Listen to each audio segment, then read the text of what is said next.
how an investor thinks is slightly different from what an entrepreneur thinks, because clearly most investors are not very ops sort of hands-on as an entrepreneur has to be. That shift from thinking like an investor to that as an operator, it's not something I've not done. I've had deep operating experience before, but that was a while back. That was almost more than a decade back. So adjusting to that, I would say, was different. I don't think I've been as driven as I have been in the last 2.5 years in building 82 East, right? So while there are challenges and different sorts of challenges, I've really enjoyed it. And it's overwhelming, but in a very, very good way. So how did this ideation on 82 East happen? How long it took before you said, "Nahi, karte hain saath mein"? Just because there's a celebrity, there should not be a business. A business should exist to solve a very clear consumer pain point. The reason we started this is because we both recognize that fact. Hi everyone, I am Nancy. Today we have with us 82 East co-founder Jigar Shah. And everyone knows that this company was co-founded by Jigar and Deepika Padukone, a company everyone wants to know about. And this is a very special podcast episode for us because I'm also going to be part of the conversation. And we put a lot of effort traveling to Mumbai, traveling to their office and recording this podcast episode. So hope you like this conversation. And please listen till the end because we share, right, how Jigar and Deepika came together to build a skincare brand, right, which is so unique in every aspect of it, from design to marketing to, how it's conceptualized, its ingredients. So a very refreshing conversation. Yeah, and things like why they have a setup in Bangalore when they are sitting in Mumbai, selling products across the world, why the R&D setup is in Bangalore and things like that. So hope you like this conversation. Do let us know in the comments. While you are listening to this conversation, you will also like the journey of how Jigar traveled the journey of being an investment manager at a VC firm to being the investment manager for Deepika's family office, where Deepika interviewed him on a Zoom call. And then how Jigar and Deepika became co-founders. Yeah. So please listen till the end.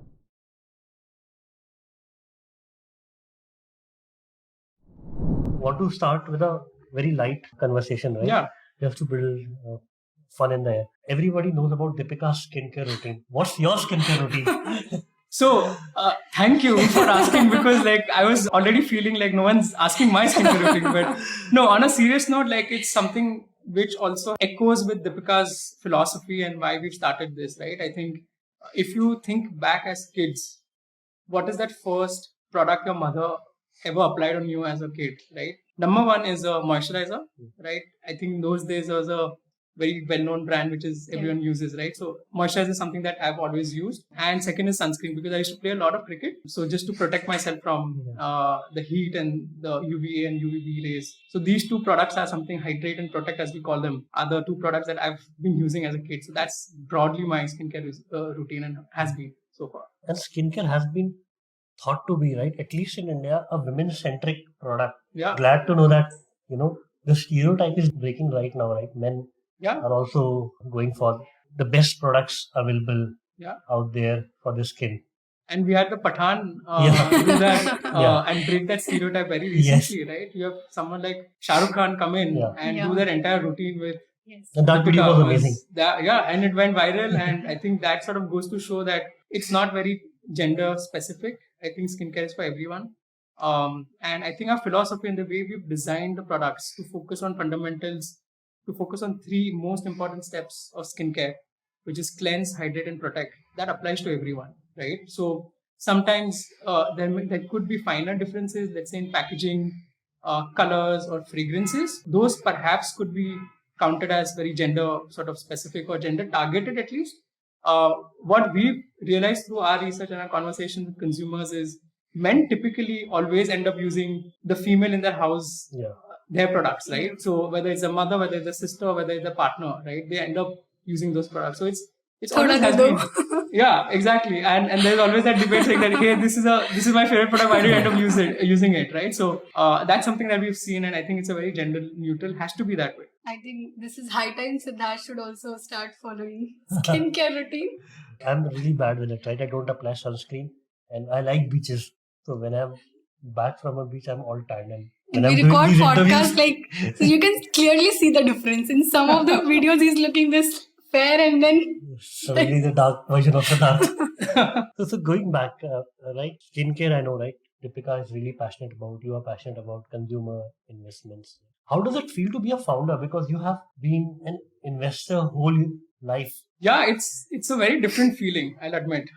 It's not. I think last 5 years before Deepika and I started 82 East has been very structured, very focused investing kind of thing. So you are always working in teams and working with people who think in a certain way. You analyze businesses a certain way.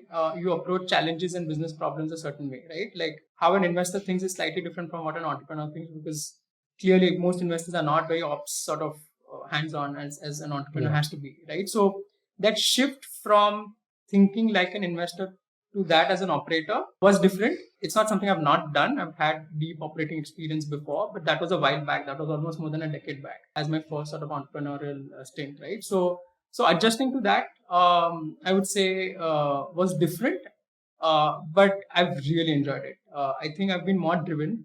I was just talking to someone yesterday that I don't think I've been as driven as I have been in the last 2.5 years in building 82 East, right? So while there are challenges and different sorts of challenges, I've really enjoyed it, and it's overwhelming, but in a very, very good way. There are more operational heavy challenges, right? Yeah. As an investor, you think that the entrepreneur will figure it out. Correct. These basic things. Correct. But now you are I have to struggling figure it with out. those Exactly. basic things. Exactly. Yeah. So I think figuring it out, never give up. A very cliched sort of a quote, but victory sort of belongs to someone who's the most hungry and who believes in it the longest, right? So applying that in real life is completely different. Team building, right? And I can't emphasize this enough of how important team is in any startup and in any venture, because you are now suddenly dealing with very diverse background of people, people who come from different sort of past experiences, right? In BC, you generally have people who come from broadly the same kind of backgrounds, right? So you're talking the same language. Broadly speaking, you've dealt with the same sort of experiences, etc. But suddenly now you're moved into a situation where there's a lot of diversity in experience, in cultures, in upbringings. So adjusting to that, and as entrepreneurs, typically, the most important thing you've got to do is people management and managing people's expectations. So adjusting and aligning to everyone's working style has been very, very encouraging. It's been a lot of fun for me, I would say. I think team building is one activity you enjoy the most being an entrepreneur. I would think so. Yeah, I think, and honestly, I would say a large part of my time goes into team building and team management. Honestly, as entrepreneurs, that's what you have to do, right? Like you're always talking to people, whether it's people inside the company or whether it's people outside. And the number one thing is to sort of your ability to deal with people. So yeah, I would say that it's something that definitely I enjoy the most, and I spend a lot of time doing. Who are the entrepreneurs in the Indian startup ecosystem you look up to?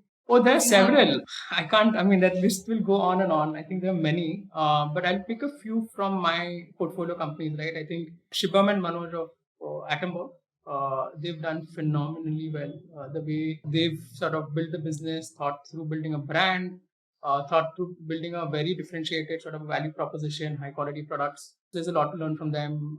Rohan of Epigame is their friend, has been a mentor, also an investor in the company.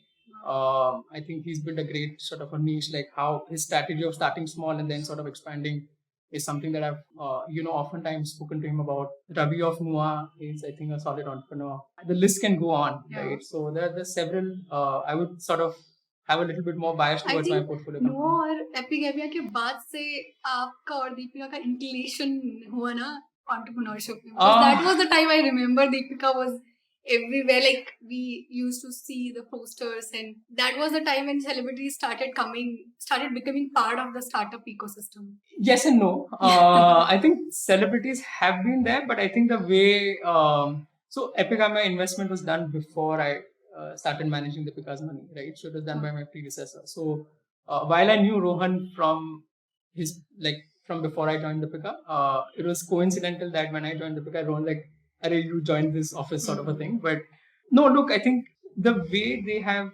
leveraged the talent has been very, very different from how other startups or how other companies have leveraged the talent, right? The way the entire deal or entire sort of commercial terms of Deepika also was structured was very, very different from how a typical endorsement kind of a structure is done, right? So I think those were some of the finer nuances, and both Deepika and Rohan envisioned it that way. I wasn't around, to be honest, at that point in time. So I think credit to both of them to think about it very, very differently. And that's what came through in the content. And that's why you feel like it was very, very different. And for you and Deepika, you were both first-time entrepreneurs, right? For someone like Deepika, she runs Car Enterprises, right? So she has been an entrepreneur for the last X number of years since Car was founded. For me, very few people know this, but this is actually my third attempt at entrepreneurship. My career, in fact, started as an entrepreneur back in 2007, 2008, where right after undergraduation, I launched my own business in college apparel and merchandise space. Oh, wow. And I ran it successfully. Back then, there was no concept of burn. And I come from a Gujarati Banya family. Yeah. So the only way we know how to run business is to run it in a profitable, cash positive kind of way. And lots of things happened, but that's probably a different podcast we can run on. How did it conclude and when? So look, it was a profitable business. I later realized when I went to SP Jain that what I had on my cap table were called angel investors. The way it concluded was I returned about 1x back. I think 2009-10 crisis was a little difficult for us, financial crisis. And then I finally decided to pause the business because I needed external capital to raise and to scale up the business, and I was not able to do that at that point in time. So unbelievable level of learning. And also this was more like a conscious choice, right? It's not, I had a very cozy job right after my undergrad. I was a good student, but I didn't take that up. And I decided to do this because I felt like the learning will be much, much more elaborate. So that was my first. And second thing was more, again, in the startup ecosystem, but more when I came back from Bangalore after my last sort of corporate finance kind of a job, I felt like there was a need in the Indian entrepreneurial ecosystem. And I still feel this problem exists where the true gems of the Indian entrepreneurial ecosystem are yet to be discovered. There were a lot of folks who went to top schools, worked in top brands, who were getting attention from investors and institutional investors, but a lot of entrepreneurs who truly had the talent were not getting in the radar of the VC ecosystem, right? So my job was to identify some of these guys, help them, package their story better and, help them get recognized by the VC ecosystem. So tasted some success there. It's a very boutique, very niche, small firm called Found Capital that I started. Investment banking. You can call it investment banking. I used to, of course, also put in small checks myself, get some sweat equity sometimes. So tasted some success there. And eventually that's how I kind of got recognized in the VC ecosystem also. And how many years, it's been how many years? I stopped found in 2018 when I started working in Transit Capital. So yeah, it's been 5 years. After that, right, that's second stint at entrepreneurship, you joined another venture capital fund. So Transit was a pure sort of a cross-border fund, and the thesis there essentially was that we were increasingly seeing companies, especially in consumer tech, built in one geography, but they were selling everywhere. And if you contrast India's internet ecosystem versus China, India is an open internet ecosystem, right? Where literally the best product wins. So whether you call it chat, whether you call it payments, at least back in those days. And I'm glad that some of the Indian players are now giving some of the global consumer tech players a run for the money, which is great. Back then, the thesis was that we were seeing consistently companies which were building in Europe and US were coming and selling, and those apps were being very, very successful in India. So the idea was, can we identify some of these companies and then be their India partners and help them scale up and set up sort of operations in the Indian geography, right? So that was really the thought process. Got it. I think Truecaller, as you mentioned, was the star of. Truecaller was indeed the star of the portfolio, and I think its numbers speak for itself, which I think the last I checked, at least when I left Transit, was the 8th most downloaded app in the country. And Kumar had gotten the company roughly when they were about 10 million. And they recently went IPO on the Swedish. They recently did an IPO, that's correct, yes. Would love to know, after that venture capital stint, how did you and Deepika came in contact? How was your first meeting with Deepika? So it was honestly little coincidental. I think this was the first lockdown where at Transit we were raising a fund too, and because of lockdown and COVID situation, there was no clarity on where the economy is going, how fundraising scenario is going to be. And I had a very good relationship with my former boss, and I had a conversation with him saying that, look, I think we sort of started that process in the midst or just about at the time when the first lockdown happened, right? So I said, look, I don't know where this is going to go. How would you advise me on my career? And he was kind enough and he said, look, even I understand where your concerns are coming from. Why don't you form up your CV and I'll help you also if there are any recommendations required or references required, etc. It was almost, I remember, in the midst of lockdown, each and every conversation happening on Zoom. I've not even met her in person yet. And I think roughly I counted, it was about 10 or 11 conversations, which over a span of about a month. And then finally, I think, we decided to join hands, and she gave me an offer. After you joined, what are the first few investments that you led for the family office? So after I joined, there was a little bit of that pent up energy of not making investments in fund two from transit. So ended up moving a little bit fast. I think Front Row was one of my first investments that I made. It's an edtech company. Ishan and Nikhil, great founders again.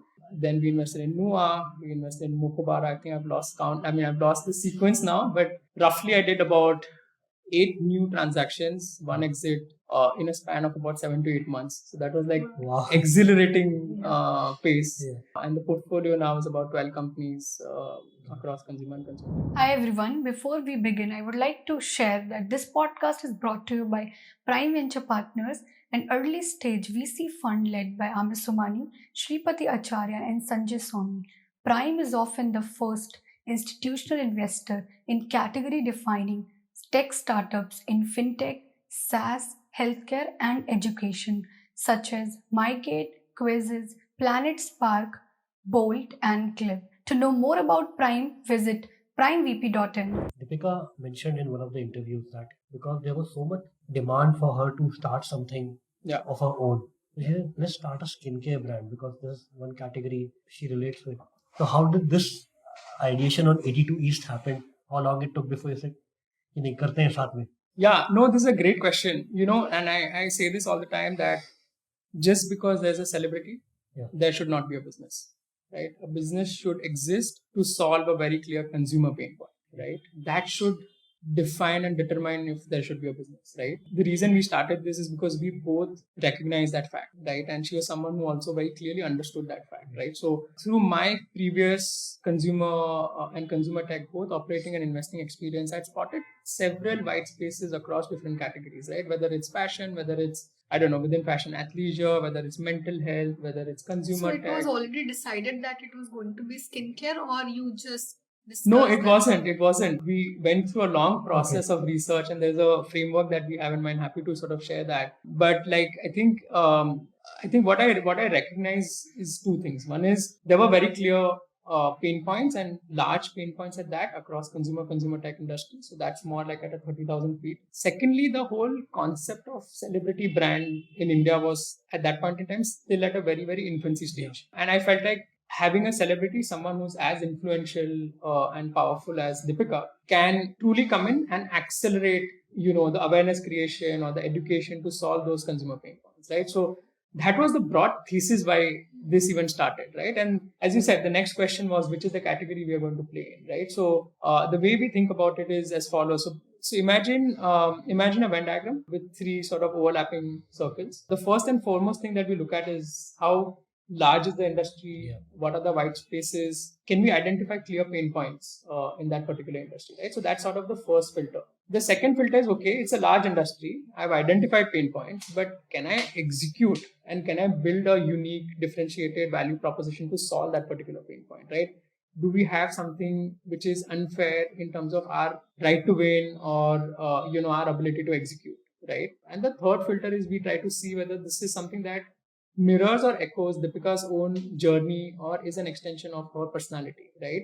So at the intersection of these 3 things is where we operate. And beauty personal care came like a very intuitive answer when we went through this and when we put multiple categories, right? Most importantly from an execution and the relatability kind of a standpoint, right? Because Deepika also through her decade-long sort of experience as an actor and as a global icon, has been in a makeup chair all the time, right? And she's gone through several experiences around skin, and she could identify some of the pain points.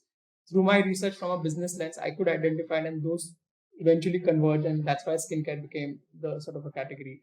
More importantly, and as I mentioned at the start, right, like consumers should define. And when we started conducting more consumer research, both online as well as more consumer calls. And we started asking questions to consumers about their perception of Deepika, especially the question around makeup personality. Skin was literally the number one thing people were curious to know, right? And I triangulated that further by asking questions to her makeup artist, saying that what kind of questions, and couple of them, right? Yeah. So, what kind of questions do you typically get when people ask you, like, what does Deepika do about the makeup, or do you get like questions about lipstick, or do you get question about something else?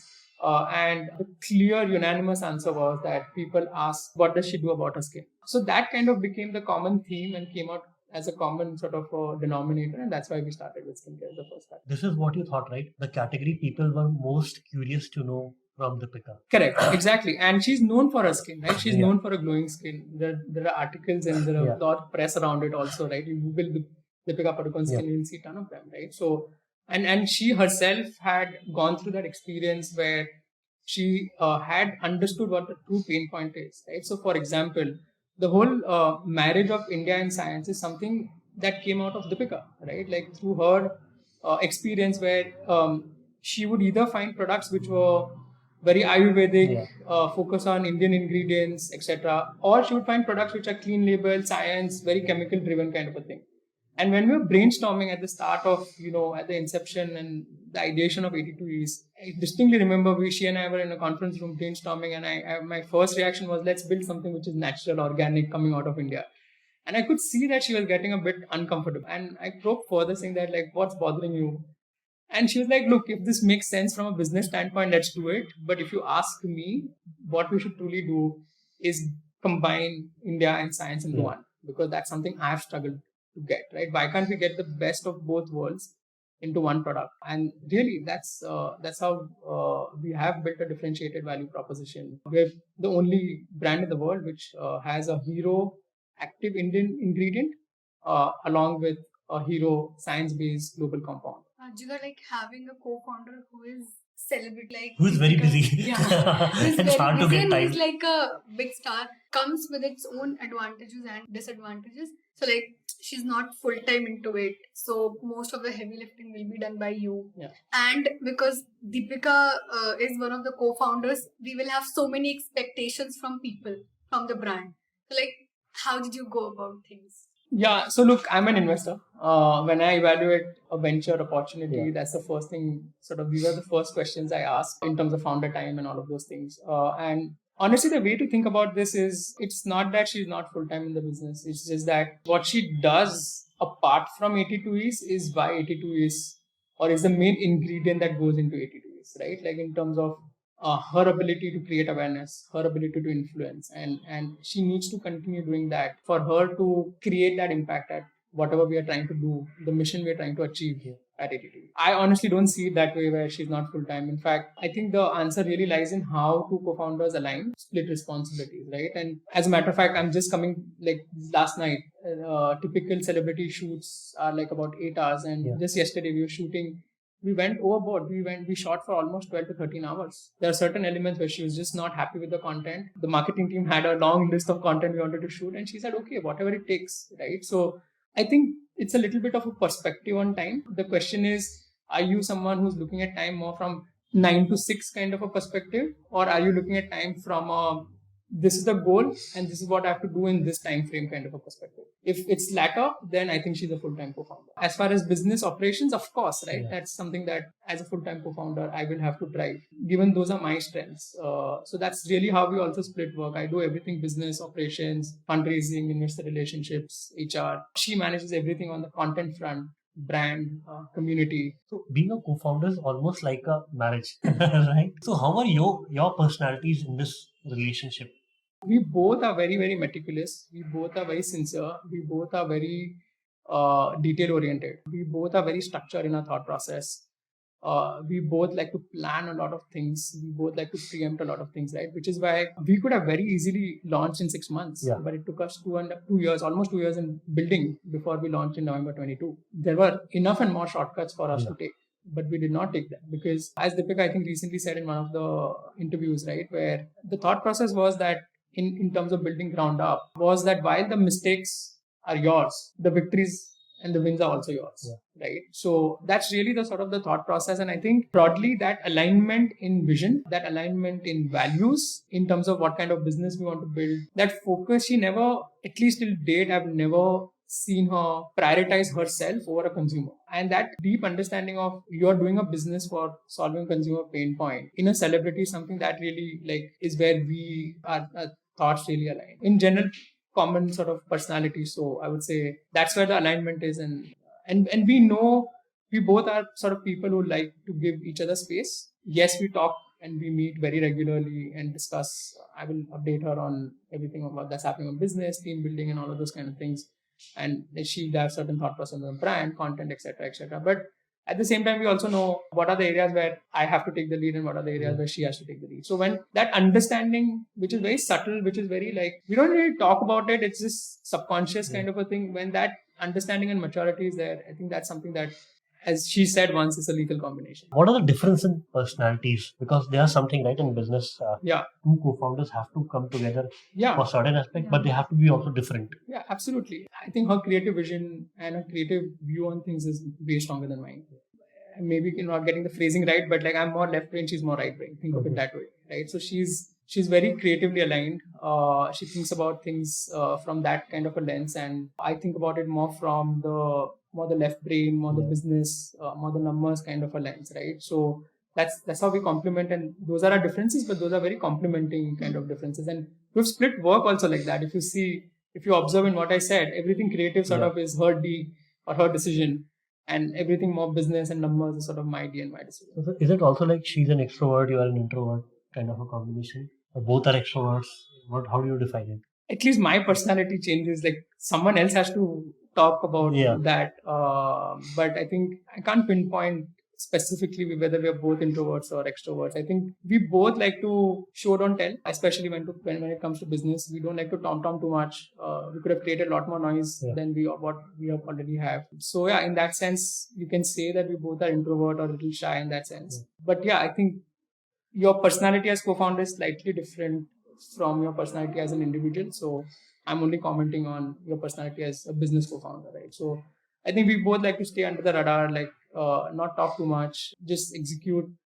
Right now, also like my message to the whole team internally also has been that don't let any of the early success get to your head, right? Just stay humble, stay focused, heads down, blinkers on, focus on execution. There's a clear target that you have to try to reach, right? And not let whatever else, the extra, everything else around sort of a noise bother you or get to you. You seem to be a very observant kind of person. So tell us about the mistakes you have seen other founders making, because you have been in this space and this is your third startup you have mentioned. So what are the mistakes you noticed other founders making which you don't want to make while building 82?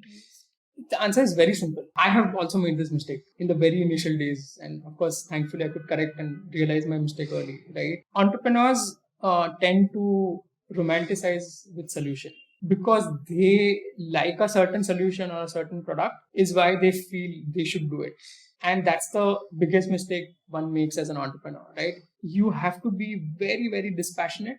You have to be very disconnected from the business that you're building. A business should exist only and only for a consumer pain point. So the number one thing is recognition of that pain point. Think about that pain point as put it in very simple sort of a framework, whether it's what you're trying to build is a vitamin or is a painkiller. If it's a vitamin, you'll have to constantly push your solution. But if it's a painkiller, automatically that demand will be there, right? So that dispassionate understanding of an articulation of the pain point is very necessary. And I've made this mistake, so I can talk.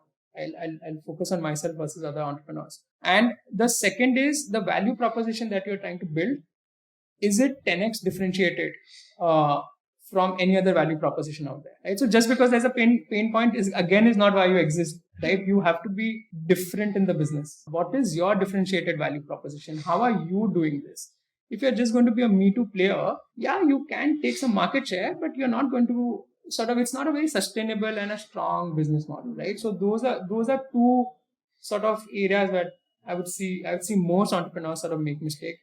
Probably if I have to pick a third one is on team. Entrepreneurship is not a single person sport, right? It's a team sport. You are nothing without a team. So make sure that you focus a lot on getting your initial founding team or a core team who align with your vision. Their success and their failure is what's going to determine your success, your failure, and the business's success and business failure, right? So I would say these three things, like some people get some of the team structure and team building wrong in the initial days. So these three areas is where I would say an entrepreneur should pay the most attention. And what are the brands you think who got it right apart from your portfolio? Yeah, I was actually the first sort of thought process, but no, like look, so many of the brands have got it right. Like I think I'll take the liberty and pick answers from non-BPC kind of brands, right? So globally, if I have a North Star, like it's brands like Apple, it's brands like Dyson, it's brands like Mercedes, right? And if you have to pick D2C brands, I think Atomberg has done a great job, not pure D2C online, but like just in terms of online, I think they've been one of the leading players in both online marketplace as well as that D2C online business. And I think they've done a great job, both in terms of building a brand as well as in terms of scaling up the business from a numbers perspective. So I'd pick the first sort of off the top of my head answer is Atomberg. So before we, dive into the last part of the podcast, I want to do a quick rapid fire with you. Right? What is the most important thing for you as an investor? People. What is the most important thing for you as an entrepreneur? People. What is the thing that impresses you most about Deepika as an entrepreneur? I would say her intelligence and her grasp. What is the most important thing that impresses you about Deepika as an investor? I've said this before that she may not say things from a financial lingo or a business lingo perspective, and she's not supposed to. But when I discuss her investment opportunity with her, suddenly, like from nowhere, there'll be like a question which will like, I didn't think about this, right? And she has a very, very sharp understanding of business while not using the lingo. If you hadn't picked the number 82 in the 82 East, what other number would it be? I can safely say this on Deepika's behalf also, we'll pick 82 East all over again. Like as many number of times you asked us that question. How much time it took to finalize this name? Long time. We have rejected about 500 names, and then finally 82 East was presented. I think it was, if I remember the count, it was the 497th global skincare brand that you aspire to be. So we aspire to be a brand that is known for very, very high quality and high performance, right? And hence I gave names of Apple, Mercedes, Dyson. These brands demonstrate that, right? And that's the essence what we're trying to build in 82 East skincare products, right? So that's what I would say. And in one word, how has life changed after 82 East? It's changed for good. I love being an entrepreneur. I am really enjoying what I'm doing. I think I've just probably gotten busier. I'll still say in a very, very good way. I'm very happy doing what I'm doing. You mentioned that it took 2 years. You started working on it, I believe, in November 2021 or earlier than that? Earlier than that. The ideation happened in October, November 2020. Wow. Just 6 months into your role as an investor. Just 6 months into the role as an investor, because I kind of made way too many investments. So IC said, or it might have been, how do I make him more busy so he does less investment? No, it was more like a complete initiative. It was, nobody told me to do this. It just, actually what happened is a lot of beauty personal care brands had started reaching out to us back then. And if you remember that 2020, just out of lockdown was that we had phase. So many. We had so many, right? We had so many that just sort of got born, and each of them wanted either our money, and most of them rather wanted more of Deepika's involvement as an endorser or as some sort of a brand ambassador or face of the brand on the product or website or whatever, right? And somewhere I felt like the stakes or the overall construct of the conversation was not commensurate with the value we felt we could bring to the table. And Deepika said that, why don't you help me figure this out? Because eventually I want to do something. And that's how I sort of started my research, and that was really the starting point, right? So it was not like anyone forced us to do this. It's something that came naturally out of, things that happened in office, right? So yeah. So tell us, right, most of the entrepreneurial wisdom is do things quick, fail fast, right? You took a counterintuitive approach of planning for 2 years, right? What are the D2C processes you have built that you have never seen other D2C brands focus on in your journey as an investor? That's a great question, Siddharth. So I think I'll not go into the very standard plain vanilla processes, which I think everybody does and talks about. So I'll go into something unique, which at least we feel we've done well. I think at the start I spoke about consumer centricity and keeping that as the main reason why we start a business, right? So what we have done is build a very, very robust mechanism across different touch points of collecting consumer feedback and involving a consumer in the decision making process, whether it's at the start of the product, during the formulation trial, or after the product is sold, right? We have like a large enough consumer panel and a sort of a group of people whom we run a lot of online surveys past, right? So we will collect that information before even conceptualizing. So, for example, in the skincare category selection, we surveyed about 140 people to understand what their expectation is, what are their pain points, what is their consumer purchase behavior, what are the products they're buying, not buying, those kind of things. Followed with a lot of focus group conversations that took place, right? So more like customer calls. Then during formulation trial, and once like 3-4 options of a formula, like within that one is shortlisted, all our products undergo very strict DOMAT observed clinical testing, which is conducted by a neutral party, and we do it in roughly 50 people, where each of our product is tested on humans for efficacy and for safety. Unless and until that is done, we don't launch any product. So all our products today are clinically and dermatologically tested for efficacy and safety. And the last part is post-sale kind of a consumer journey, right? So constantly collecting feedback and insights from consumers, whether that is because in D2C, typically like Amazon, there's like a review or a comment section, you get a lot of understanding, right? But in D2C, you may or may not have that. So you need to have that kind of a constant touch point with the consumer, whether it's via NPS, collecting NPS scores or CSATs and those kind of things. So that's one part of the process which I feel like we've from a very beginning paid a lot of attention, gone into a lot of detail, and I feel like all D2C companies should do it. The second is, I would say, given that we wanted to build a truly differentiated, high quality product, we had to really go deep into our supply chain and back end processes. So something as simple as packaging goes through at least 10 or 14 different types of tests, whether it's compatibility, whether it's compatibility with the product that you're making, whether it's a leak test, whether it's a breaking test. We even sometimes put the entire packaging into the product to see how it reacts after over a certain period of time, right? And like this, there are long sort of a process of this, and this is just packaging, right? Same we do for raw material. Large part of our active ingredients, the extracts, have been clinically tested. So one is what I spoke about is the entire formula or a product being clinically tested on a consumer base. But second is at an extract or a raw material level to be clinically tested, right? Third is doing a lot of mock runs from a supply chain perspective. So before we started, we are perhaps one of the few companies in D2C to have capabilities to ship to 200 countries from day zero. The only way we could do that is by building a lot of tech and building that process and testing that process out up early, right? So there's a whole SOP that we've put in place of how Shopify will talk to an OMS and different sort of layers on top of it in terms of collecting logistics related information, right? So I think focus on those things is very critical. I think the entire delivery experience has to be perfect for a consumer. I'm not saying we have perfected that. I'm saying the focus on that is very, very important. And those are two processes where I feel like we've made good progress. And that's something I would like to share with. There are some challenges that you have expected as an entrepreneur. You were better prepared for it because you were already an investor in one of the best D2C company. What were the challenges that you never expected? Never expected. Number one, very easy answer is COVID. And we unfortunately faced two COVID related lockdowns. Yeah. One of them was very, very stringent, enforced, strict lockdown where absolutely no movement was allowed.